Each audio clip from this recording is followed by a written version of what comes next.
राजस्थान की जलवायु। राजस्थान की जलवायु के अंदर आज हम मुख्य पॉइंट को देखेंगे।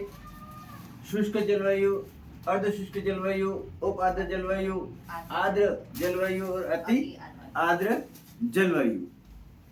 कल हमने जलवायु के बारे में थोड़ा सा देखा था, इसका इतिहास को देखा था। आपको पहला पार्ट का वीडियो पसंद आया होगा।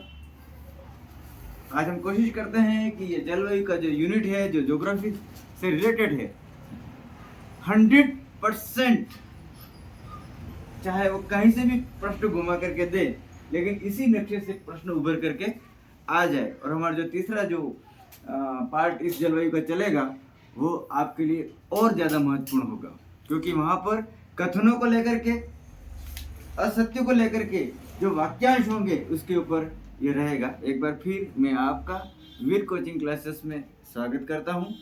आशा करता हूँ कि आप हमारे इस वीडियो को देख रहे होंगे और आप ज्ञान की वृद्धि को प्राप्त कर रहे होंगे, क्योंकि वचन ये कहता है कि नम्र व्यक्ति ही बुद्धि को प्राप्त करते हैं।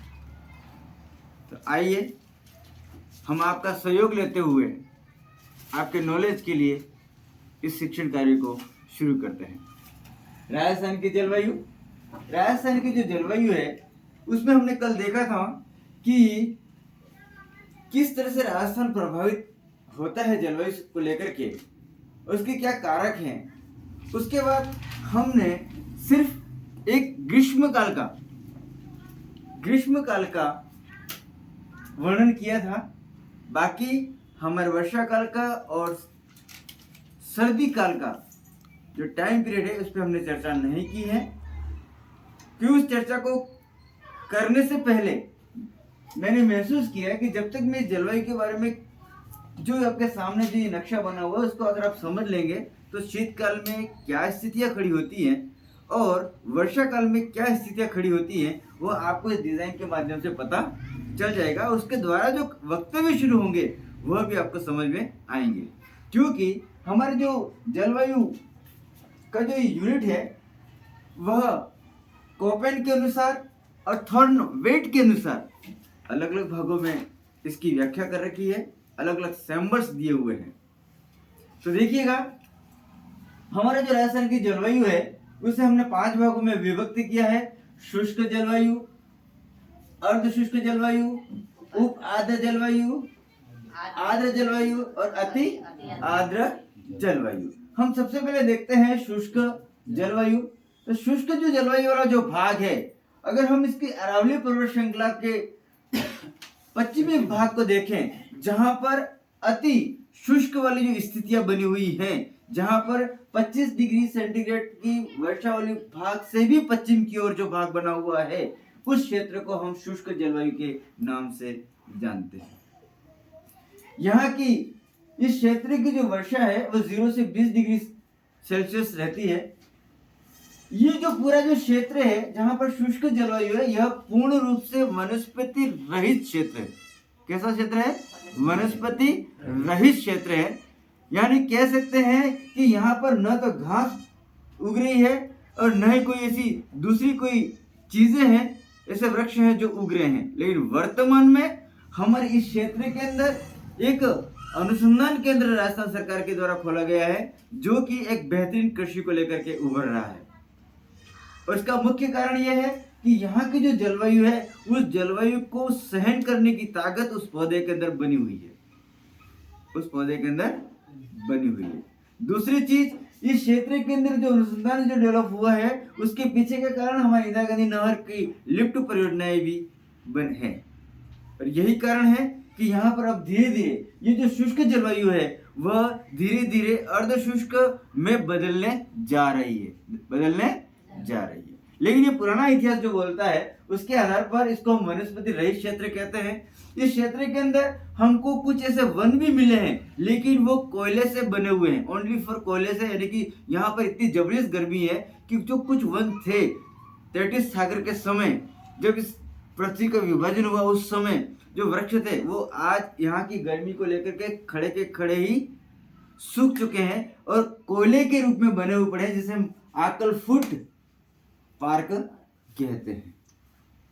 तो देखिए ये वनस्पति रहित क्षेत्र है, यहाँ पर सर्वाधिक लू व आंधियां बहती रहती है, लू व आंधियां बहती रहती हैं। और यहाँ पे लू और आंधियां बहने का मुख्य कारण यह है कि हमारे शुष्क जो जलवायु है इसके अंदर एक ऐसा जिला है जिसका नाम है जैसलमेर, जिसका नाम है जैसलमेर, जो कि तापमान के औसत उतार चढ़ाव को बरकरार बनाए रखता है। यानी कि सबसे ज्यादा तापमान को अलग अलग भागों में उतार चढ़ाव करने का जो कारण है वो हमारा जो जिला है वो है जैसलमेर जिला, जिसकी वजह से यहाँ पर लू और आंधियां बहती रहती है। हम अच्छी तरह जानते हैं कि निम्न वायुदाब और उच्च वायुदाब की जब स्थितियां बनती हैं तो हवाओं का रुख बदलता रहता है।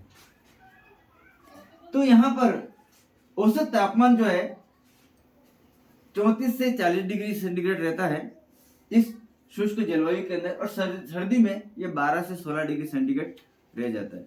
उसका कारण यह है कि यहाँ पर इतनी जबरदस्त रेत है और रेत की क्वालिटी होती है कि जल्दी गर्म होना और जल्दी ठंडा होना। इसकी वजह से यहाँ का जो सर्दियों का जो औसत है वो 12 से 16 डिग्री रहता है। और ये जो भाग है वो थार के मरुस्थल का पश्चिमी भाग तक, थार के मरुस्थल के पश्चिमी भाग तक, यानी कि हम कह सकते हैं कि हमारे जो पास वाला जो राज्य देश है पाकिस्तान, यानी कि वो हमारा पूरा सिंध और पंजाब प्रांत तक ही फैला हुआ है, सिंध और पंजाब प्रांत तक फैला हुआ है। तो ये जो इस पूरे शुष्क जलवायु के अंदर जो तापमान दर को परिवर्तन करने वाला कोई भाग है जो वाष्पन की प्रक्रिया को लेकर चलता है तो वो है हमारा जैसलमेर। लेकिन शुष्क स्थल के रूप में फलोदी को माना गया, शुष्क स्थल को लेकर के फलोदी माना गया। तो ध्यान रखिएगा आरपीएससी के अंदर अगर वाष्पन को लेकर के सर्वाधिक वाष्पन की जो प्रक्रिया होती है वो हमारा जैसलमेर है, और शुष्क क्षेत्र जो बोला जाता है उसे हम फलोदी कहते हैं। और इसका जो कोपेन जो हमारा इस जलवायु का बहुत बड़ा वैज्ञानिक रहा है, उसने अपने पूरे विश्व के अकॉर्डिंग, पूरे विश्व के जलवायु को अकॉर्डिंग, वर्षा के अकॉर्डिंग, तापमान के अकॉर्डिंग इसने जो अपना एक डायग्राम रेडी किया है पूरे विश्व को लेकर के, उसमें हमारा जो कोपेन है उसने देखा है कि राजस्थान के अंदर पूरे विश्व की जलवायु है, पूरे विश्व की जलवायु उपलब्ध है। इसकी वजह से हमारे राजस्थान के अंदर कोपेन के अनुसार शुष्क जलवायु को अपन BWHW कहते हैं, यानी कि बी कैपिटल, डब्ल्यू भी कैपिटल, एच स्मॉल और डब्ल्यू भी स्मॉल, यानी कि ये हमारा पूरी तरह से शुष्क जलवायु का सिंबल कोपेन के अनुसार है। अब यहाँ पर वाष्पन की प्रक्रिया होने के कारण यहाँ पर लू और आंधी की स्थितियों को डेवलप होती है। उसके लिए यहाँ पर पूरे राजस्थान में कहीं पे भी ऐसी हवाएं नहीं चलती हैं, लेकिन इस क्षेत्र में निम्न दाब और उच्च वायुदाब की स्थितियां बन जाती हैं, जिसके कारण यहाँ पर खास करके हवाएं बहती हैं, जिसे हम बोलते हैं पहली जो हवा है वो है झाला। और ये जो हवा है उसका मुख्य विशेषता यह है कि ये लू के साथ, कैसी लू के साथ झिलमिल चलती है, लू के साथ झिलमिल चलती है। अब आप बता सकते हैं ये लू के साथ झिलमिल क्या होता है? क्या आपने कहीं एहसास किया है?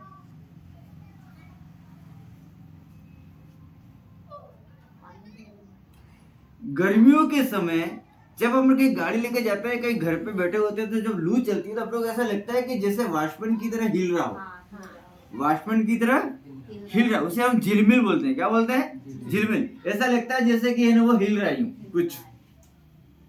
तो ये हमारी कहलाती है झाला, झाला वायु बोलते हैं इसको। क्या बोलते हैं?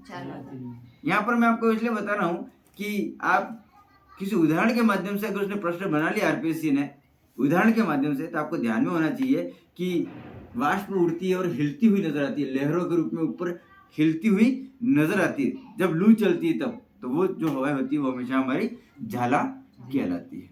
दूसरे नंबर की है तवा। और जो तवा जो हवा है वो ज्येष्ठ मास जो होता है हमारा, ज्येष्ठ का अंतिम टाइम, यानी ज्येष्ठ माह का अंतिम दिनों में चलने वाली हवाएं, उसे हम क्या बोलेंगे? तवा हवा कहेंगे। अब मेरे को यहाँ पर बताइए, क्या तवा हवा आपने देखी है कभी?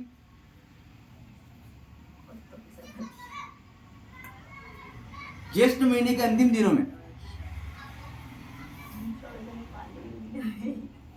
ये जो हवाएं होती हैं, अगर आपने देखा हो गर्मी के अंदर, आपने कभी मई जून जुलाई के बीच में कहीं जा रहे हो, बहुत जबरदस्त गर्मी हो, अपने को उमस की जैसी प्रॉब्लम चल रही हो ना, अपन तो बाइक पे जा रहे हो तो अपने को ऐसा लगता है कि रोड पे तो चल रहे हैं, लेकिन आगे से नजर आता है जैसे नीचे पानी लगा हुआ है।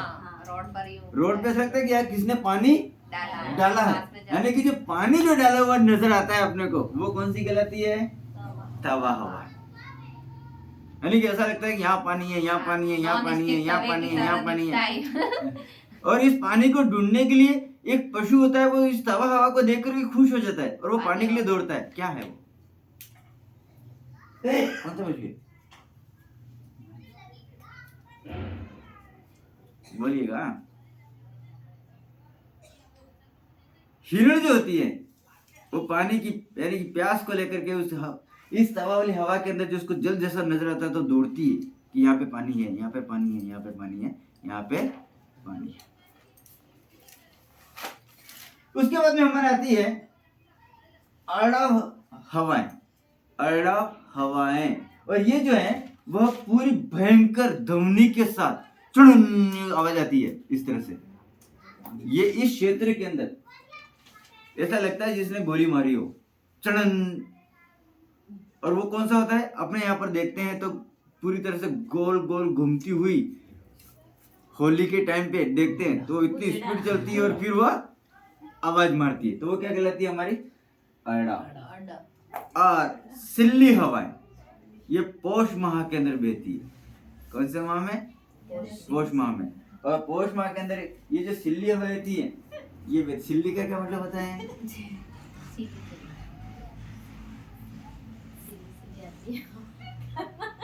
बोलिए।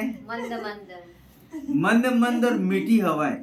तो उसके ऊपर ही हमारा राजस्थान के अंदर गीत बना है, यारा सिल्ली सिल्ली, यारा सिल्ली सिल्ली। यानी कि प्रेमी को प्रेमिका के प्रति जो मीठा एहसास प्रेम का होता है, वो एहसास हमें इस सिल्ली हवाओं से प्राप्त होता है। हम अच्छी तरह जानते हैं कि जैसे ही कभी बरसात का मौसम आता है और पानी गिरता है या नया मटका लेते हैं और पहली बार पानी भरते हैं तो उसकी जो गुण, जो उसकी जो सुगंध आती है वो हमको बहुत अच्छी लगती है। वैसी ही सुगंध हमको इस हवा के अंदर प्राप्त होती है। और ये जो सिल्ली हवा है वो अधिकतर 4 बजे से लेकर के 7 बजे के बीच चलती है। सुबह 4 बजे से लेकर के 7 बजे के बीच चलती है, नींद भी आती है। अब देखिएगा हमारे क्या है कि कहते हैं कि ब्रह्मा जी जो होते हैं वह 4 बजे घर के प्रत्येक घर के पास में आके खड़े होते हैं। ब्रह्मा जी होते हैं वो, ठीक है, प्रत्येक घर पे जाकर के। तो वहां पर क्या रहता है, गेट के पास में खड़े रहते हैं। उस घर के अंदर जो भी आदमी जो भी काम कर रहा हो, वहां पे वो एक आशीर्वाद देते हैं, डबल हो जाए। क्या हो जाए? डबल हो जाए। अगर आप सो रहे हैं डबल मात्रा की, अगर आप खा रहे हैं तो डबल मात्रा की, अगर आप पढ़ रहे हैं तो डबल मात्रा का। यानी कि अब आप देख लीजिएगा कि सुबह 4 बजे अगर कोई ब्रह्म मुहूर्त में कोई आके खड़ा होता है तो वो आशीर्वाद देके जाता है डबल हो जाए इस घर के अंदर। यूं तो आपको देखना है कि अगर आप नींद निकाले तो आपकी डबल हो जाएगी, नींद निकालोगी तो डबल हो जाएगी। तो काम करोगे तो डबल हो जाएगा, ठीक है। तो हमारे ये है ना सिल्ली। आपको खास करके ध्यान रखना है कि यहाँ पर मैंने महीने लिखे हुए हैं, मैंने महीने लिखे हुए हैं, उसको जरूर पॉइंटेड रखना माइंड में, क्योंकि आरपीसी महीने पे बात करें। क्या कहेगा? पौष माह के अंदर शुष्क क्षेत्र में चलने वाली हवाएं, तो सिल्ली। अगर मैंने यहाँ पे सिल्ली करके बोल देता ये मीठी मीठी मंद मंद हवाएं चलती है, उसको सिल्ली बोलते हैं, लेकिन यहाँ पे महीना भी पॉइंटेड किया हुआ है। शायद आपको ये महीने पता हो, ये मुझे पता नहीं है, लेकिन मेरा है ना वो एक फर्ज है कि मैं आपको आरपीसी से आने वाले क्वेश्चंस के पॉइंटों से उभार करके आपको दूं। और मेरा ये काम इतना है कि मैं आपके माइंड के जो बाइट्स है जो बंद पड़े हुए हैं उसको मैं खोलूं कि किस तरह से क्वेश्चन बना करके आरपीसी वाला बनाएगा। क्योंकि हमको हर एक वाक्य के अंदर कब, क्यों और कैसे, कब, क्यों और कैसे करना ही पड़ेगा, और कब, क्यों, कैसे करेंगे तो 100% रिजल्ट आ जाएगा। तो देखिएगा, अब आता है हमारा समुद्री हवा। समुद्री हवा, अब यहाँ पर है ना वो आरपीएस ने एक बार लिया भी है, तो बहुत से जनों ने दिएगा ये समुद्री हवा क्या होती है भाई, वो सोचते हैं समुद्र की हवा होगी, क्योंकि इसका नाम ही समुद्री हवा यानी कि समुद्र में बहने वाली हवा होगी, लेकिन ये नहीं है, ये हमारे दक्षिणी पश्चिमी दिशा में चलने वाली हवा, यानी कि इस शुष्क जलवायु वाला क्षेत्र का जो दक्षिणी भाग है और यहाँ से पश्चिम की ओर जाने वाली हवाएं समुद्री हवा कहलाएंगी। कौन सी हवा कहलाएंगी? समुद्री हवाएं, क्योंकि ये तो पूरा जो शुष्क जलवायु वाला जो क्षेत्र है वो पूरा ही तापांतर को परिवर्तन करने वाला है। क्या करने वाला है? तापांतर को परिवर्तन करना है, इसलिए यहाँ पर न तो है ना वो वनस्पति है, जिसकी वजह से क्या हो रहा है, उतार चढ़ाव वाष्पन का हो रहा है। जहाँ खाली होगा वहां पर हवाएं दौड़ेंगी, जहाँ भरा होगा वो खाली की ओर भागेगी, ऐसा होता रहेगा। अब आता है हमारे पछियु हवा। पछियु हवा, अब इस हवा की विशेषता क्या है, ये पश्चिम दिशा में, यानी कि ये पश्चिम दिशा के अंदर बहती है, लेकिन ये दक्षिण से नहीं चल रही है, ये किसी भी क्षेत्र से चल रही है, लेकिन जा किधर रही है, पश्चिम की ओर। इसमें यहाँ पे कोई फिक्स नहीं है कि ये पूर्व से निकल कर पश्चिम में जाएगी या उत्तर से निकल गई, यहाँ पे ये लिखने से क्या है कि पश्चिम दिशा की ओर चलने वाली हवाएं, जिसको हम क्या बोलेंगे, पश्चिम हवाएं। अब आता है नेक्स्ट हवा है, वो है हमारी सुइया। कौन सी हवा? सुइया। और ये कौन सी चल रही है, उत्तर पश्चिम में चलने वाली, यानी कि उत्तर से पश्चिम की ओर चलने वाली हवाओं को हम क्या बोलते हैं, सुइया हवाएं। तो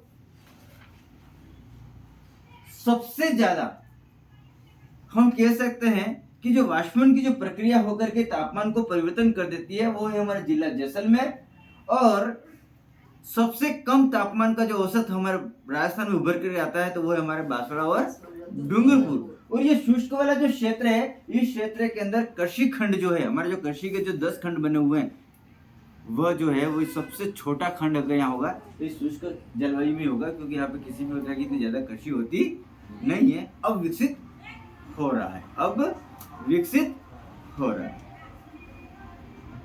तो ये मोटी मोटी विशेषता है, और ये जो विशेषता है वो हमारे शुष्क जलवायु की है, शुष्क जलवायु की। उसके अंदर खास करके वही पॉइंट लिखे हुए हैं जो आपके आरपीसी से आने लायक है, आरपीसी से आने लायक है। अब हमारा दूसरा जो भाग आता है वो है हमारा अर्ध शुष्क जलवायु। अर्ध शुष्क जलवायु, हम इस नक्शे के अंदर इस गैप से पता लग रहा है हमको कि अरावली पर्वत श्रृंखला के पश्चिमी वाले भाग और शुष्क जलवायु के पूर्व वाले भाग का जो सेंटर है, और ऊपर से हम देख रहे हैं अच्छी तरह से कि गंगानगर, हनुमानगढ़, बीकानेर वाला क्षेत्र जो पूरा आ रहा है। तो ये वाला जो क्षेत्र है इसकी जो विशेषता वो ये है कि 20 से 40 सेंटीमीटर वर्षा होती है। क्या होती है? 20 से 40 सेंटीमीटर वर्षा होती है। और यहाँ पर स्टेपी प्रकार की घास है। ये स्टेपी क्या होता है? किसकी ज्योग्राफी है?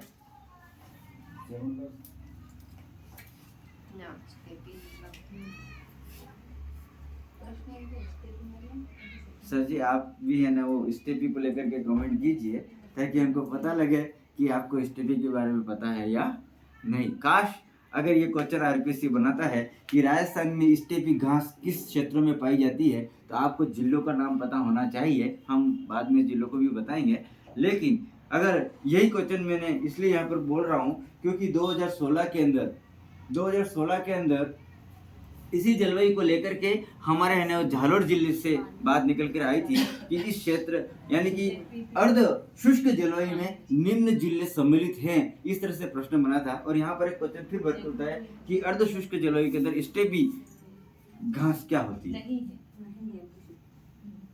ठीक है, तो आपको जिले भी ध्यान रखने होंगे क्योंकि हमारे लिए एक एक पॉइंट इम्पोर्टेंट है। एक एक पॉइंट इम्पोर्टेंट है। तो स्टेपी का जो मतलब होता है वो ये है कि इस क्षेत्र के अंदर कटीली झाड़ियां के साथ सेवण घास मिक्स है। कटीली झाड़ियां के साथ सेवन घास मिक्स है, यानी कि कटीली फटीली झाड़ियां भी है और घास भी है। कौन सी घास है? लेकिन वह सेवन घास। तो ये जो कटीली फटीली झाड़ियां और सेवन घास का जो मिश्रण वाला जो एरिया है, तो उस क्षेत्र को हम बोलेंगे स्टेपी घास। स्टेपी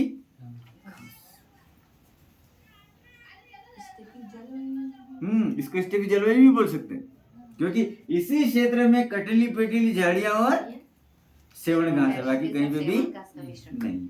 विश्व लेवल पे स्टेपीज कहाँ मिलती है? विश्व लेवल पे भी हम देखेंगे तो सहारा मरुस्थल जहाँ पर भी है, सेवन घास में वो सिवाना मिलती है, वहाँ कहाँ पे? स्टेपीज नहीं है वहाँ, उसके पास वाले भाग में।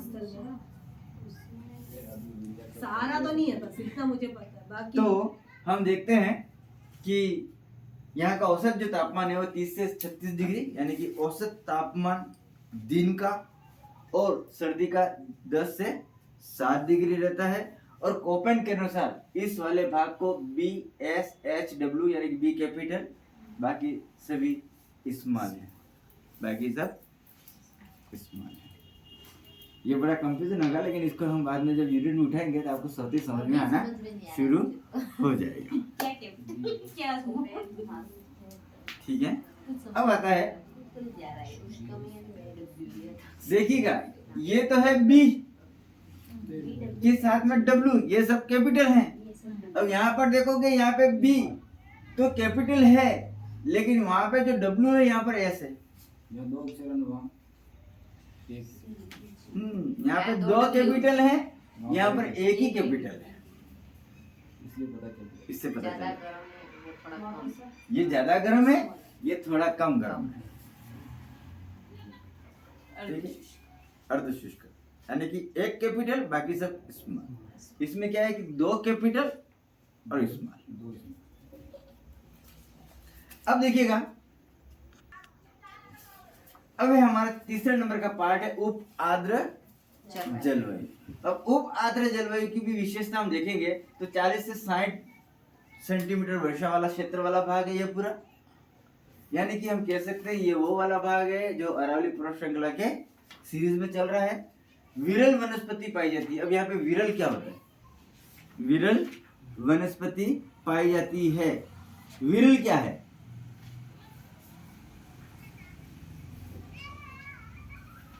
अब सोच के रखिए, फिर हम आपको बताएंगे। अब चलते हैं तीसरा, औसत गर्मी, यानी कि यहाँ पे प्रतिदिन की जो गर्मी होगी औसत के रूप में वो 28 से 34 तक जाएगी, और सर्दी में 12 से 18 तक जाएगी।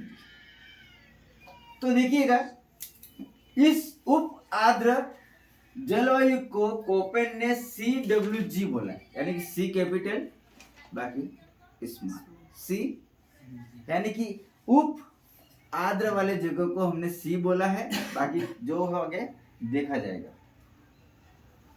ठीक है, अब आता है हमारे यहाँ पर इसका चौथा नंबर का पार्ट आर्द्र जलवायु, यानी कि उप आर्द्र का क्या हो गया? सी हो गया। अब आर्द्र जलवायु को हम देखते हैं, तो ये जो आर्द्र जो जलवायु है और ये उप आर्द्र जलवायु है, ये है ना कोपेन के अनुसार सेम सेम है। क्या है?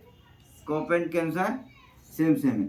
किसी कारण से उप आर्द्र जलवायु को अगर बोल ले और वो न बोल करके आर्द्र जलवायु बोल दे, ये दोनों जो पोजीशन है वो कोपेन के लिए CWG है। क्या है? CWG है, क्योंकि आर्द्र तो है ही और आर्द्र के साथ में पूरा आर्द्र बना हुआ है, क्योंकि अति तो हुआ ही नहीं है।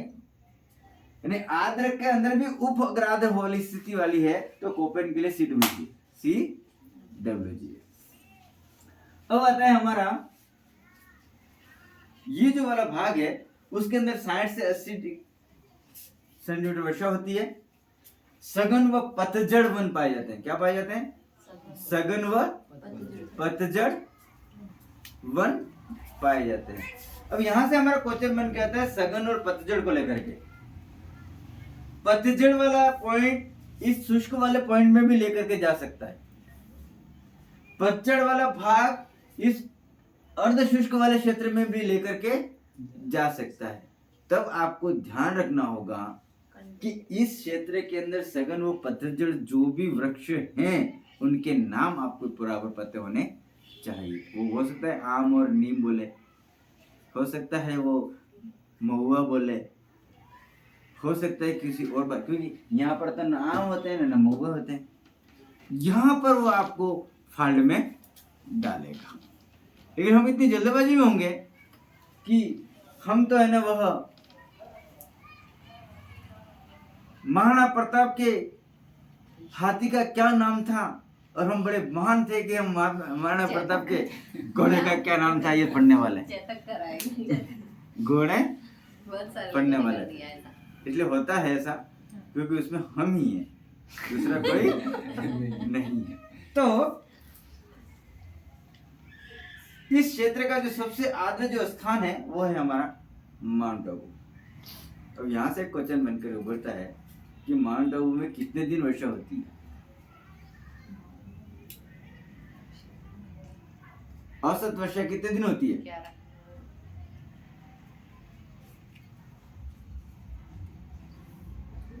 आप पढ़ के आए थे घर पे कल कि जलवायु वाला चल रहा है इसलिए कहीं न कहीं दूसरी गाड़ियों में पढ़ा था।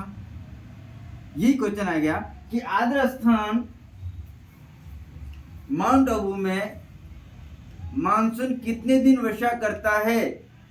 कथन ए 24 दिन, कथन बी 48 दिन। कथन ए सही है, कथन बी गलत है। कथन बी सही है, कथन ए सही है। कथन ए और बी दोनों सही है, कथन सी इसमें है ही नहीं। अब फंसे कि नहीं फंसे? फंसे के नहीं फंसे। 48 डे 48 दिन वर्षा होती है। कितने दिन? 48 दिन वर्षा होती है। अब हमारा अंतिम जो पार्ट है वो है हमारा अति आर्द्र, यानी कि सबसे ज्यादा वर्षा वाला क्षेत्र, जो कि हमारे यहाँ से लेकर के ये पूरा बासरा डूंगरपुर के भाग को लिया गया है। तो यहाँ पर 80 से 120 सेंटीग्रेड वर्षा होती है। यहाँ पर सभी प्रकार के वन पाए जाते हैं, कटीले भी हैं, पतझड़ वाले भी हैं, और सदाबहार भी हैं, सीवान वाले भी हैं, सावन वाले भी हैं। यानी कि कोई कमी नहीं है वृक्षों को लेकर के। यहाँ पे जैसा भी रोपो वैसा ओके, ठीक है। और गर्मी यहाँ पर 30 से 40, सर्दी 12 से 18 तक। और इस क्षेत्र का सबसे अति आर्द्र जो जिला है वो झालावाड़ है। सबसे अति आर्द्र जो जिला है वह झालावाड़ है। अब यहाँ पर खास पॉइंटेड वाली बात है कि जब भी आरपीएससी प्रश्न बनाएगा तो अति आर्द्र जिला बोलेगा तो आपको झालावाड़ में जाना है, अति आर्द्र स्थल बोलेगा तो माउंट आबू जाना है। 99% क्या करते हैं, झपा झप माउंट आबू फाइनल, और वहां पर लिखा होगा जिला क्रॉस। एक एक पॉइंट को आपको समझना जरूरी है। और इसको लेकर के हमारे है ना वो कोपेन ने इसको AW बोला, यानी कि दोनों ही कैपिटल है, ए और डब्ल्यू दोनों ही कैपिटल। तो यहाँ पर हमारे क्वेश्चन उभर करके सामने आता है कि इस अति आर्द्र जिले में, अति आर्द्र वाले क्षेत्र में उस तहसील का नाम बताइए जो पूरे विश्व की जलवायु उपलब्ध है उस तहसील के अंदर, और पूरे विश्व के पेड़ पौधे उस जगह पर रुक सकते हैं, पूरे विश्व के। वैसा स्थान कौन सा है, कौन सी तहसील हो सकती है? इस अति आर्द्र वाला जो क्षेत्र है, इस क्षेत्र के अंदर ऐसी कौन सी तहसील है जिसमें विश्व की तमाम जलवायु उपलब्ध है और विश्व का प्रत्येक पौधा उग सकता है?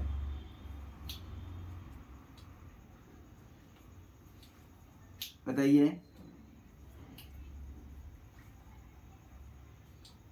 नहीं पता? गढ़ी तहसील। हम इस क्षेत्र में रहते हैं, वहां पे भी पता नहीं अभी तक। और वैसे कि वैसे यहाँ पे तापमान की बात कर रहा है, और हमारे पाली के अंदर पूरे विश्व की तमाम मिट्टियां पाली में मिलती है। ये भी कुछ विश्व की जितनी भी वैरायटी की मिट्टियां हैं ना वो पाली में उपलब्ध है।